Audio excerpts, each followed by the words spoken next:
నమస్తే అండి. ఒక్కొక్కసారి ఇడ్లీ పిండి, దోసల పిండి రెండూ లేకుండా అయిపోతాయి కదా ఇంట్లోని.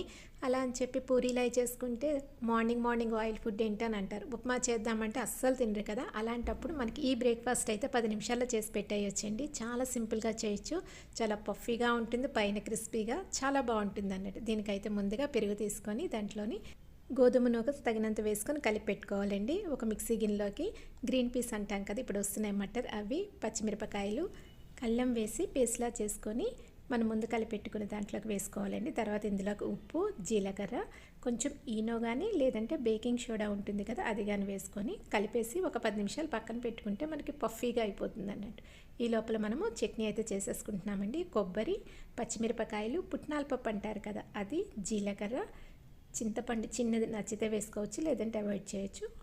తగినంత ఉప్పు వేసుకొని మెత్తగా పేస్ట్‌లా చేసుకోవాలండి. దీంట్లోకైతే తడక కింద ఆవాలు, జీలకర్ర, మినప్పప్పు ఉంటుంది కదండి అది, కరివేపాకు, ఎండుమిరపకాయలు, కొంచెం ఇంగువ ఉంటుంది కదా అది కూడా వేసుకుంటే చాలా బాగుంటుందండి.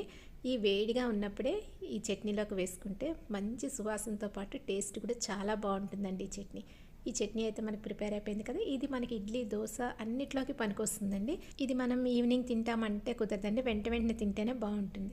ఇప్పుడు ఒక కడాయి తీసుకొని దాంట్లోకి ఆయిల్ ఇలా అప్లై చేసుకొని మనం ముందు రెడీ పెట్టుకున్న బ్యాటర్ని ఇందులో వేసి సిమ్లోనే పెట్టుకోవాలండి. మూత పెట్టి ఒక 2 నుంచి 3 నిమిషాలు అయితే ఉంటుందండి. ఈ కడాయి అయితే తొందరగా మనకి డ్రై అయిపోతుంది. అదే నార్మల్ కడాయి అయితే కొంచెం టైం పడుతుందండి. మళ్ళీ వెనక్కి తిప్పుకొని కాల్చుకుంటే మన బందోస రెడీ అయిపోతుందండి. ఇది బన్లా ఉంది కాబట్టి బందోస అని అన్నానండి. Thank you for watching.